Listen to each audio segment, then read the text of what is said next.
Hello and welcome to my screencast of David Elliott, A Journey Through Praxial Music Education. But first, we have to talk about Aristotle if we're going to talk about David Elliott. Aristotle first used the word praxis in his work Poetics. Praxis connotes the action that's embedded in and responsive to a specific context of effort, so it's very action-based. Eliot takes Aristotle's idea of praxis and uses it in his philosophy that praxial music education means, quote, a full understanding of the nature and significance of music involves more than just an understanding of pieces or works of music. Music, fully understood and fully taught, involves processes and products, actions and outcomes intertwined. Praxial is meant to convey the idea that music pivots on specific kinds of human doing and making that are purposeful, contextual, and socially embedded. All of the references here come from the excerpt from Music Matters that we received in our reading material. Music Matters, the highlights. So David Elliott wrote the book called Music Matters, expanding upon the praxial philosophy of music education. Music making should be at the center of the music curriculum. That's your why music. Praxialism recommends that to achieve the values of music, music teachers ought to emphasize the interpretive aspects of music as a performing and improvising art, and that composing, arranging, and conducting, all of which demand keen listening, should be taught frequently and in direct relation to a reasonable diversity of musical styles during the course of our students' musical education. So the neat thing is that among all these actions of composing, arranging, and conducting, that listening is always a key theme in Eliot's interpretation of praxialism. All students can learn to be creative music makers, but doing so requires that teachers allow and encourage students to make creative decisions while they are learning to perform and conduct, and that they teach students the various kinds of knowledge they need in order to improvise, compose, and arrange in several musical styles, which pretty much sounds like the national standards as well. The auditory events we call music engage and challenge our powers of consciousness on many different levels. Pieces of music are multidimensional challenges and therefore thought and feeling generators. I really like that myself, the thought and feeling generators. I'm just going to turn on the radio and check out some thought and feeling generators. But obviously,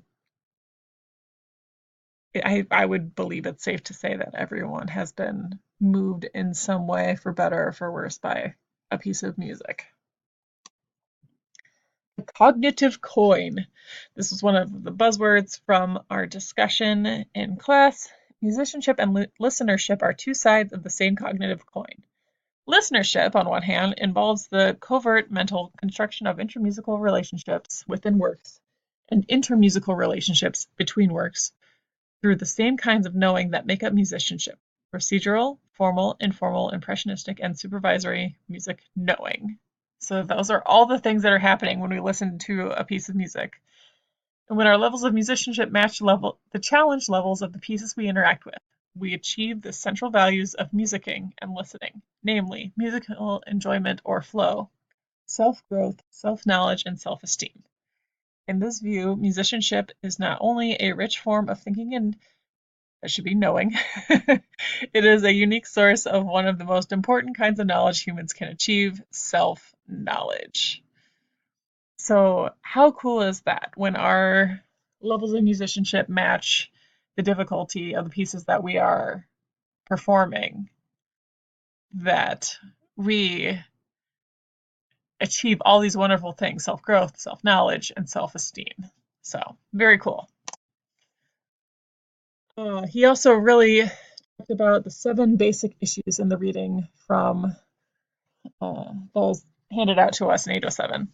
So the first basic issue is aims, or why teach music. We just talked about the cognitive coin and self-growth and self-knowledge. They are a unique emotional experience of musical enjoyment that accompanies these. They are accessible, achievable, and applicable to all learners, meaning anyone can achieve this, providing that we develop their musicianship and listenership progressively and in balanced relation to a variety of significant musical challenges. In addition to these values, musicking and listening extend the range of people's expressive and impressive powers by providing us with opportunities to formulate musical expressions of emotions, musical representations of people, places, and things, and musical expressions of cultural, ideological meanings. I feel like these 7 basic issues are great for advocacy and what music does for us. I know this is just David Elliott's thoughts on it, but being able to associate music with musical representations of people, places, and things, like your program music, like your Peter and the Wolf, or Take Me Out to the Ball Game is something you would hear at most likely a baseball game. Those kind of things. On the basis of the cognitive, affective, and social richness of musicking and listening, practicalism also argues that musical works play an important role in establishing, defining, delineating, and preserving a sense of community and self-identity within social groups. Most likely, you might listen to the same music as your friends or as your family members, or associate different songs with different social aspects of your life. Um, yeah, and definitely works within your community. Knowledge. What should music teachers teach? Eliot's answer is musicianship. Musicianship is the key to achieving the values and aims of music education. Musicianship is context sensitive or situated. That is, the precise nature and content of musicianship and listenership differ from one practice to another. So it's music teachers to teach musicianship, and what musicianship is different depending on where you are, who you are, and what you're doing. Learners. All humans are born with the hard wiring to learn how to make and listen to music at a competent level. So music is available and attainable to anyone.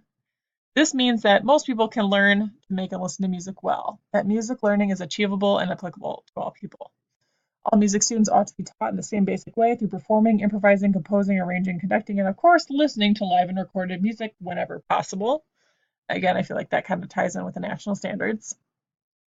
There should be no differences between and among music education programs regarding the fundamental contents of the music curriculum. Achievement of musical values through the development of musicianship and listenership.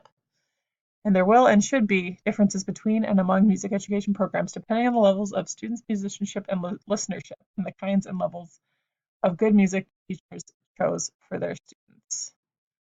So yes, not all music programs are created equal, and there are many factors that will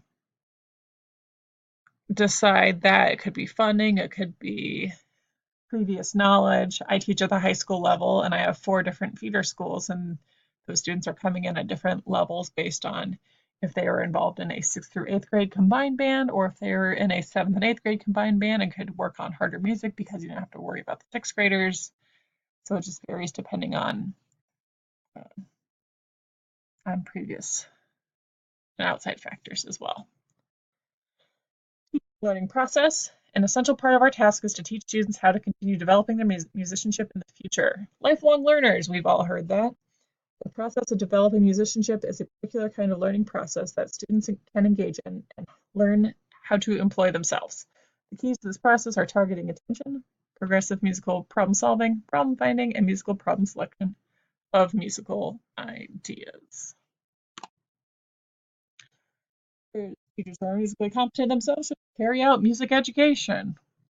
Kind of a no-brainer there. Becoming an excellent music teacher depends heavily on learning to reflect in and on our teaching efforts as we endeavor to develop and match our students' musicianship with appropriate musical challenges.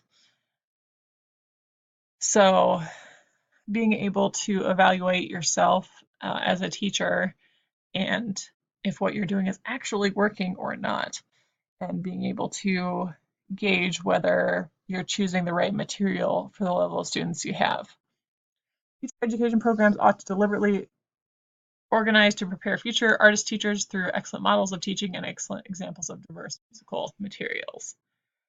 Obviously, all students, though learning the same basic music principles, should not be learning the exact same music, and that we should be using a diverse range of materials and styles within our classroom as well.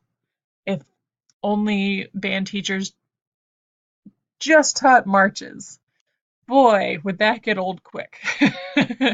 So being able to expand students' learning through diverse materials is, I think, what he's kind of getting at here. Learning context. Teachers and students should work together to meet the musical challenges involved in realistic musical projects through reflective music making. Reviewing a performance after a concert. What went well? What didn't? Were you prepared? How could you have prepared better? The musical actions of learners are enabled and promoted by the interactive goal-oriented swirl of questions, issues, and knowings that develop around our students' efforts as reflective musical practitioners. I would love to walk into my classroom and call my students musical practitioners. I also liked the term goal-oriented swirl. So something I personally do for one of my finals while I'm at Midwest is I have the students watch their Christmas concert and write a reflection about how they feel it went. And it's interesting to get the insight from them as well, because obviously, with most recordings, at the time while you're experiencing it, you may think, wow, that was great. And then you hear it back later and you're like, ooh, maybe that wasn't so great. Evaluation. Learners need constructive feedback about why, when, and how they are or are not meeting musical challenges in relation to musical standards and traditions. Students need to learn how to assess their own musical thinking by learning what counts as good music making and listening and a good musical style. To become independent judges of musical excellence in the future, students need regular opportunities to reflect on the results of their musicianship and that of their peers, as well as that this assessment is the joint responsibility of teachers and students. Overall, conventional methods of evaluation are inappropriate to music education because they rely too heavily upon linguistic thinking. Obviously, you probably won't give your music class a Scantron to evaluate how well they know their music in class. It's probably going to be more performance based and should be able to, they should know whether or not they did well or not. It shouldn't just be a free guess into the wind of like, well, I think I played it right. You usually know or you don't. And if you don't know, it's because you didn't really know the material to begin with, if that makes sense. Moving on. In conclusion, David Elliott's philosophy was based on Aristotle's fundamental praxis and applying it to music education, in that music education must be an interactive activity in the classroom. He expands this idea into 7 basic issues and how to incorporate the ideal of practical music education specifically by the means of these issues. I really enjoyed learning about David Elliott. I'd never heard of him before this class, and so I have ordered his book. It should be en route. But I enjoyed learning about him and compiling this presentation as well as my essay. Hope you have a great night. Thank you.